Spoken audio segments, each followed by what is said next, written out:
Congressman Darin LaHood, so good to see you. It's been a long time since we had the chance to get together in person, but we thank you for joining us today on the Illinois Channel. Terry, great to be with you and your viewers, and always enjoy our conversations. And it's unfortunate we can't be doing this in person, but we're in some unprecedented times, that's for sure. We are, although, what I love about this technology is it allows us to perhaps touch base with you even a little bit more as we go forward into the future. We don't have to take the time to drive together, or if you're in D.C. But that all said, there's a lot going on, as everyone knows. Since we got the coronavirus, we obviously have the whole riots and all that going on, and that's kind of pulling the nation's attention. But I want to talk to you today about something I think is one of the biggest stories happening in many years, and could be going forward one of the big stories over the next 10 years. And that's our relations with China. Going back to Richard Nixon going to China in February of '72, we know, and we've been developing these relationships, and they seem to be going well. We've had so much commerce between the United States and China over those years. But of late, it seems like we have a new Cold War, and the President Trump, I think, is the first president to stand up to what's been going on to the Chinese and calling them out on it. And we wanted to talk to you, if you would, tell us your connection to the whole China issue as far as your assignments in Congress, and then if you would just kind of give us an overview, and we'll get into some more detail. Sounds great, Terry. Well, honored to be with you today to talk a little bit about China. Just to remind you, the district that I'm fortunate enough to represent in central and west central Illinois, 19 counties, represent 710,000 people. But my district is one that's heavily reliant on trade, whether it's our corn and soybean farmers that I think produce some of the best products anywhere in the world, or it's Caterpillar equipment. The largest concentration of Caterpillar workers anywhere in the world is in my district. In Peoria and East Peoria and Mossville, and of course in Decatur, we make a lot of mining equipment too. And those products are shipped all around the world. And then companies like ADM and John Deere that have a heavy reliance on international trade, in particular with China. I would just remind you, Terry, Caterpillar, for instance, has 29 manufacturing plants in China, 4 R&D facilities, has been there for a long time. About a quarter of the soybeans we grow in Illinois go to China every year. And so while China is a communist country and there's many things to criticize them for, and I have, we also have a trading relationship with them. And the relationship with China, the economic one, it's kind of like a roller coaster. It goes up and it goes down and it goes up and it goes down. And now it is definitely down. And a lot of that relates to COVID, and it has come to the forefront because of COVID and the virus that clearly came from Wuhan, the province in China, and the lack of transparency on behalf of the Chinese as it relates to what happened and when it happened, relaying that to the rest of the world. It appears the deceitfulness on behalf of the World Health Organization and on behalf of China. There needs to be accountability. And so you mentioned it earlier, we are moving towards a Cold War. I don't think we're there yet, but there is clearly animosity and anger and anxiety building with the people that I represent and people all across this country. And I give President Trump a lot of credit. He has been somebody that's tried to hold China accountable, to make sure that they are abiding by the same rules and structures that every other industrialized country in the world has done. And although I'm not always a fan of tariffs, because tariffs are taxes, they're taxes on consumers and farmers and businesses. But the president used tariffs to get China to come to the table. Earlier this year, I would just remind your viewers, Terry, we signed a phase 1 China deal that went into effect on February 14th of 2020. I was there at the White House for the signing. And that phase 1 deal, while not perfect, is a good deal for our farmers. It's a good deal for our manufacturers in Illinois. China's on the hook to buy over $200 billion in products, including agriculture products, between now and the end of the year. And that's a positive. Obviously, it's not a perfect deal. Phase 2 is what we're focused on next. And that's really the teeth of getting to the enforcement and holding China accountable, because there's plenty that the communist country of China does not do in terms of compliance and following the rules and structures that the United States and other countries have done. So it is a balancing act dealing with China. And I would just say this: China's level of cyber theft, their espionage, what they've done with many of our universities and colleges is something that we're looking at. I was just recently appointed to the China Task Force in the U.S. Congress. Our Republican leader, Kevin McCarthy, put together a group of members that is focused exclusively on China.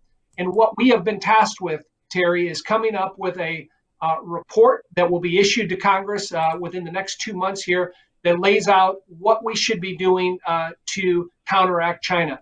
A lot of talk about supply chains. I think what we've seen through this COVID epidemic is the reliance that many of our pharmaceutical companies, our medical companies, our over-the-counter drugs have been produced in China. And that got exposed. And so how do we make sure that we're protecting the best interests of our citizens by looking at bringing some of those supply chains back to the United States? That's a complicated, nuanced issue, but it's something that we have to do in terms of national security. So we're looking at that. We're looking at, again, technology. China's been ripping us off for 25 years in terms of our technology. We lead the world with wonderful companies and corporations in our country like Apple and Google and Amazon and Facebook and Microsoft. And China wants to beat us in that technology space. And they are, again, engaged in, I would call, unscrupulous activities to do that. And so our task force will be looking at technology. We'll be looking at competitiveness. We'll be looking at supply chains and how we hold China accountable. Of course, all that is in parallel with this trade agreement and the obligations we have in place. And I should also note what's going on in Hong Kong is, in my view, really, really disingenuous to democracy and freedom there, and what the Chinese are doing in terms of implementing a new law that really makes it a crime to protest, to go after China, to speak out. And we have to be there for the Hong Kongers and protect democracy and freedom in Hong Kong. So a lot of issues that are on the forefront as it relates to China. And we got to make sure that we are rowing in the right direction as one country. And I would say many of these issues that I just mentioned, Terry, are bipartisan issues. We're up to 300. Can I interrupt? Because that's where I was going to ask. One, on the task force you've been appointed to, is that a bipartisan committee that you may have said that and I missed it, or is that just a Republican committee looking at these issues? Because I'm kind of getting interested in to what extent, with all the divisions that we're all aware of on Capitol Hill between the parties, to what extent is there a bipartisan agreement that we have to confront China and not allow them to continue to steal our trade secrets? We just heard even now, as we're working on a COVID virus, what do you call it, vaccine, that there was a warning out that they're trying to steal that. They cut back on the flights to the U.S. So the president just the other day said, well, then we're going to stop your flights from coming here. And the president has been saying, we just want reciprocity, but you guys have been playing with an unequal, unlevel playing field for a long time, where you think you can steal our secrets, but we can't act accordingly. The other thing, and I would want to bring to the attention of the viewers, we tend to think that the United States is a powerful military country, and it is. And yes, we have the biggest military, but the Chinese have been putting a lot of money into their military. The Australians actually have they have their own version of 60 Minutes, Australian 60 Minutes, and they've done some very good stories on the expansion of China in the South Pacific, how they've been bribing local officials in some of those islands so they can the Chinese Navy can build ports. There is a spy that defected from China in Australia and was talking about how the Chinese were infiltrating Australian democracy. So the Chinese have been bad partners, let's say, when the president can't seem to say God bless you without someone criticizing him.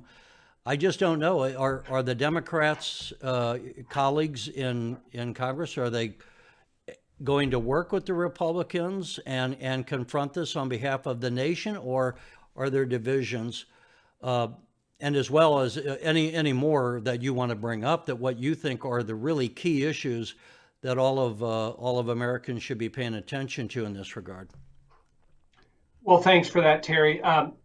Couple things. Since the COVID pandemic has begun, I think we're up to 350 pieces of legislation that have been introduced in the United States Congress by the Senate and the House that deal with China, go after China. And those are bills, everything from holding China accountable through compensation to the victims of COVID, and through litigation in our court system, to bringing back decoupling from China as relates to our semiconductors and our pharmaceuticals and our medicine, to moving out many of the Chinese that are in our universities and colleges, and because of their espionage and spying that's gone on. So you look at those 350 pieces of legislation, almost all of them are bipartisan. So Democrats and Republicans coming together as one to go after China. So I want to relay that this is a bipartisan effort, particularly on the Ways and Means Committee where I serve, which we have jurisdiction over trade, and where the Phase 1 deal, we had a lot of interaction with the Phase 1 China deal. We've been working in a collaborative way on that. To your question on the China task force, it is right now Republican members. We wanted it to be bipartisan. We reached out to Nancy Pelosi to do that. Unfortunately, in the end, she did not want to participate. But I will say this, the bills that we will come out with and the measures that we'll put forth will be bipartisan. They have to be. And so I think that needs to be noted. And I would also, you mentioned a couple other things that I want to touch on. One is the national security issues. You talked about the South China Sea. That continues to be a hot spot in terms of China, again, taking over islands, taking over territory. They're in a dispute right now with the Philippines, with Vietnam, with Indonesia on islands in the South China Sea. Their military, while you're correct, we do have the strongest military in the world.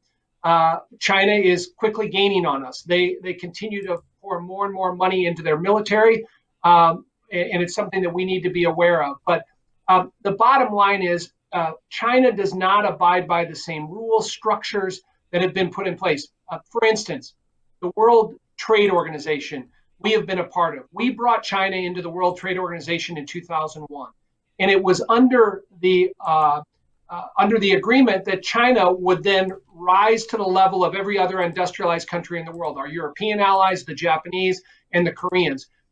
They have not done that. And there's a lot of talk about kicking them out of the World Trade Organization. I would just use, by way of an example, the United States has had 20 cases against China in the World Trade Organization. We've won 19 of them, Terry. We have one pending right now. The point being that they continue to not want to be compliant. And so that's not only a frustration shared by the United States, it's shared by our European allies, it's shared by the Australians, as you mentioned, and so it's shared by the Japanese and the South Koreans. So how do you get China to be compliant? That's what we're trying to do. Bilateral trade agreements, we obviously have a number of those around the world to try to isolate China. I also think working with our allies in Europe, working with our allies in Southeast Asia will be helpful in doing that. We have bilateral trade agreements on the table with India right now, an enhanced one with Australia. We're working on one with the Philippines.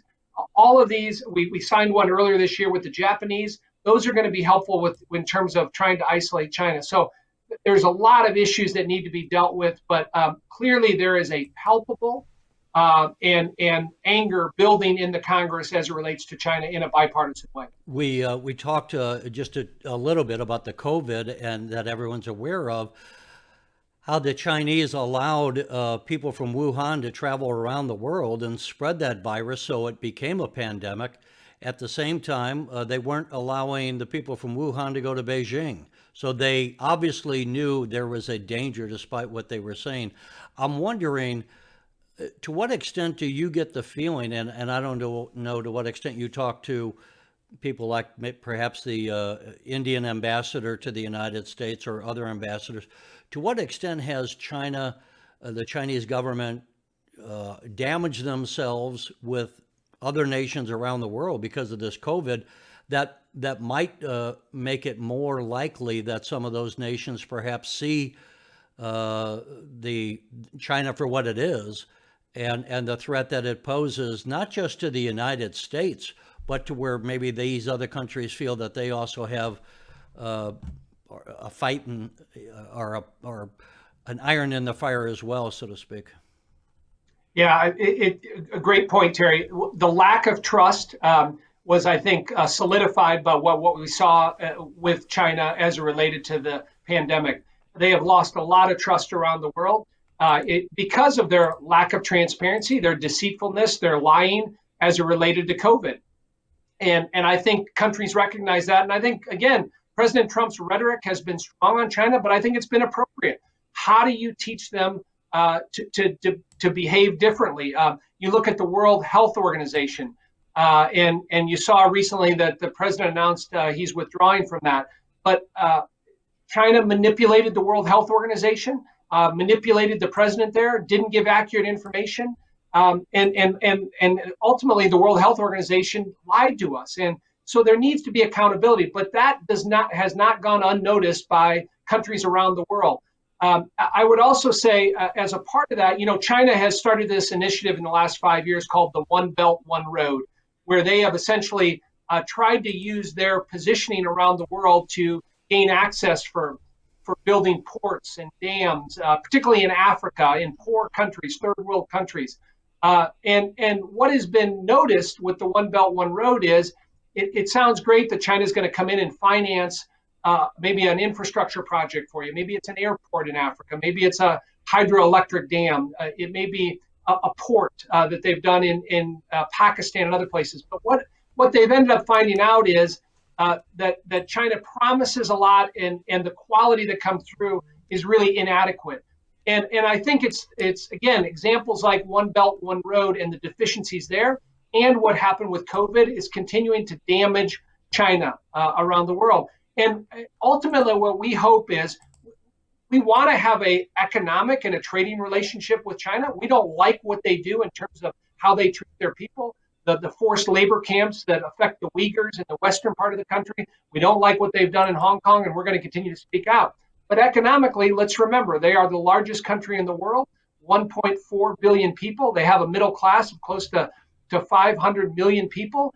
And that's something that economically we want to be able to have the opportunity to sell our goods, but it has to be on a fair playing field. And so having that balancing act is something that we're looking at moving forward legislatively and from a public policy standpoint. I just wondered what's gotten into the Chinese leadership. I mean, they're kind of becoming so belligerent. They're even having troops now massed on the Indian border, the other large nation over there in Asia, which is a good partner to the United States and also a democracy. But you wonder what's behind all this. Do you get the feeling that the Chinese leadership is just overplaying their hand and that it's going to come back to bite them? Well, I mean, let's remember, let's take them for who they are. They are a communist, socialist country run by a handful of people. I think you saw President Xi was supposed to be under a term limit. He got rid of term limits. He did that forcefully. And they don't have elections. They don't have the same pressures that our constituencies give to us in terms of that responsiveness. And they, listen, in some ways, their planning and how they go about things is much more long-term. They have a 500-year plan in terms of how they want to bring China ahead. And again, that's why it is incumbent upon the democracies of this world, including the United States leading the way. I frankly have tried to impress upon the administration, we ought to partner with our European allies. We don't always agree with our European allies, but this is one area we ought to partner with them, partner with our allies, the Australians and the Japanese and the South Koreans, the democracies of the world, the Indonesians, to go after China. Under President Bush and under President Obama, we started the Trans-Pacific Partnership, which was a plan, the TPP, to isolate China. Now, It wasn't perfect. There's some deficiencies there, but we ought to think about that from an economic standpoint. How do we isolate China and go after them? Because they have not been able to, I think, comply with what again, industrialized countries and democracies around the world think should be in place. We can't keep you too much longer, but let me just bring up, you had the WHO that you mentioned, and as the president pointed out when he was announcing that he was going to stop funding them, that the United States is funding the majority of the WHO, and yet it goes to show how the Chinese, as part of their diplomacy, have infiltrated a number of these, what should be world organizations. It's the World Health, and yet the WHO was carrying the water and repeating the propaganda of Chinese foreign policy, number one. Number two, we got Huawei. Everyone wants to have the 5G come out, but for whatever reasons, the United States, which used to be the leader in telecommunications, has kind of dropped the ball. And so now a lot of the technology for 5G is made by a Chinese company, the big one being Huawei. But again, companies in China are not independent. They only operate with the courtesy, permission of the Chinese Communist Party. The president does not want to have Huawei be part of our communications infrastructure, nor the communication infrastructure of our allies like over in Europe. What are your thoughts on that? And are we getting any buy-in from our European allies on these issues? Well, slowly we are, but the Huawei example I think is a good one, Terry, of how China has tried to use their influence to infiltrate the United States and other countries around the world. But we should be cautious and dubious and skeptical of their technology and what they want to do, because they have shown time after time that they've used that apparatus on behalf of the communist Chinese military and otherwise to gain advantage over the United States and other countries. Part of the One Belt, One Road relates to technology, where they'll go in and give countries the ability to put in that same technology to repress their people and to gain that kind of access. There is no more controlled country in the world than China in terms of how they observe. There's a camera on every corner. The Chinese Communist Party is watching and observing. And so one thing to think about, Terry, is, listen, we have the greatest economy and the best free market system in the world. But many of our companies have gone to China because of the market and been complicit with the Chinese Communist Party, with the SOEs, the state-owned enterprises that are supported by the Chinese government. There has to be some accountability there. And part of what we're looking at with bringing back that supply chain and decoupling companies from China is, how do we bring them back? But it is a complicated, nuanced subject to do that. But those are conversations we're having now. It's part of what our task force is looking at. It's part of what the president has allocated, is how do we protect the long-term interests of the United States and make sure that we're staying ahead of China. You brought up, and it's one of the good things that come out of this COVID-19, and you did mention it earlier. I was shocked, I think like a lot of Americans, to find out that something like 90% of all of our pharmaceuticals were coming out of China. How we allowed that to happen, I don't know. Somebody, somewhere, and maybe this is the role of the federal government to coordinate, because maybe if you're just working in one pharmaceutical company, you don't realize to the extent that it's happening in others as well. But obviously, as we go forward, the United States cannot allow itself to be caught to where a belligerent country can hold us hostage because all of a sudden they have the ability to cut off our pharmaceuticals. I have no idea how many other product lines are in a similar vein. I don't know if you're going to be looking at that as part of your task force. And why don't you, as we close out, let's move this forward. What do you see changing to the extent that you can see what's changing? You mentioned some legislation, but what do you think we should be striving for? We really don't want to go to war with China, but we do want them to quit acting in such a belligerent way.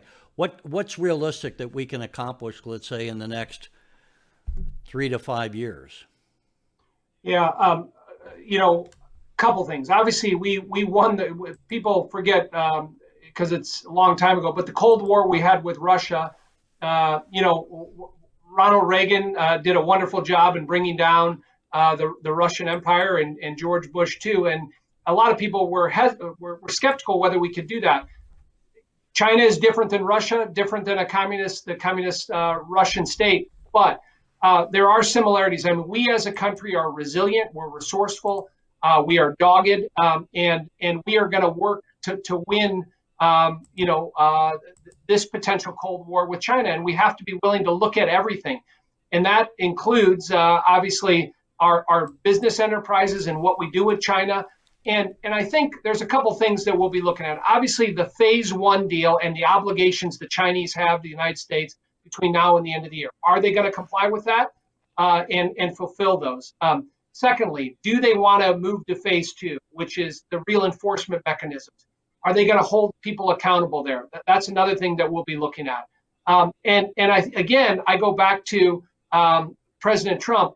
If not, we could end up back in a tariff war. Now, I don't think that's good for our farmers and the businesses in Illinois, but that's an option we have to look at when China continues to not be compliant. It is painful. It's painful to our farmers. It's painful to others. But what I've said a long time ago, our farmers first and foremost are Americans, and secondly, they're farmers, meaning they understand what's at stake with China long term. And while there may be short-term pain to go through and feel, long term, getting China to change their behavior is going to be good and important for the United States. Our task force and this report that we will put out in the next 2 months here will be the roadmap and a narrative for what we need to do from a public policy standpoint. And I look forward to being part of that and implementing those pieces of legislation in a bipartisan way to move forward. So we might look for this, about August approximately? Yes, we will the report will be, we'll have a draft ready in August, early September. It'll be released October 1st. Okay, great. Congressman, there's always so much to talk about. I'm happy to know that you are taking a good look at this. I think it's long overdue. Hopefully, when we can talk to you in October when that comes out, but hopefully even before then. In the meantime, I hope you have a good summer, and thanks so much for joining us. This is really, I would say, for all the viewers, it doesn't get the attention in much of the media that it deserves, but we're going to try to keep an eye on this because it really is one of the major issues that impacts everyone across the country.